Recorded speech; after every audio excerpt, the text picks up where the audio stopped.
Okay, so today we're going to go over the McLane blade edger for edging down concrete or flower beds. The oil here at the front, you just undo this, and then we look down inside and we see if the oil makes it to those threads at the bottom of the threads. And it makes it just to the bottom of the threads, so that is full. There's no dipstick. As long as there's oil on a flat surface up to those threads, we're good. Now we're going to fuel it.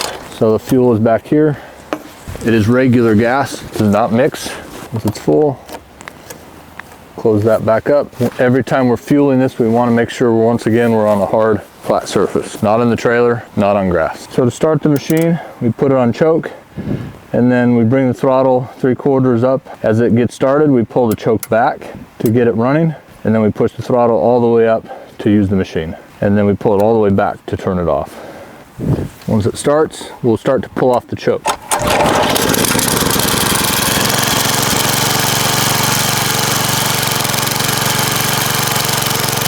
And to explain how we use the blade, this lever, push it down, will go into it adjusts our blade on the side. So when you're edging concrete, you want to make sure that the blade is on the left side of the machine against the grass and you're running over the concrete. What we'll do is we'll get up to here and we'll slowly lower our blade down to get it to the right depth. And then if we want to do flower beds, we want to be opposite. We want to have our machine on the grass and our blade on the left-hand side. We can do both with this machine. So we'll go ahead and get this started.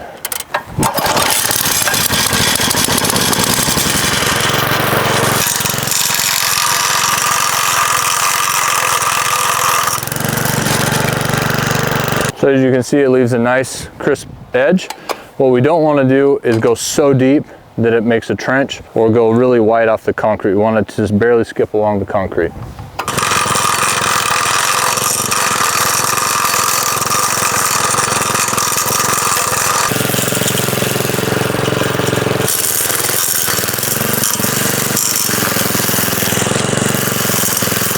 So one thing we want to be aware of, we want to make sure these guards are in place and they're tight. And then we also want to make sure that we're not creating a huge gap here. The gap between the concrete and the grass should just be the width of the blade. We don't want to creep that back. So we want to make sure it is nice and straight and tight like that. Once we're done edging, then we'll blow this all off and it will be nice and clean and look really crisp. We also want to make sure that this blade is straight up and down and that we're not turning it to an angle like that. We want to make sure it's up and down like that, and that's how we always have it set, so we have a nice crisp vertical line. Thanks for learning how to use the McLane blade edger with us today.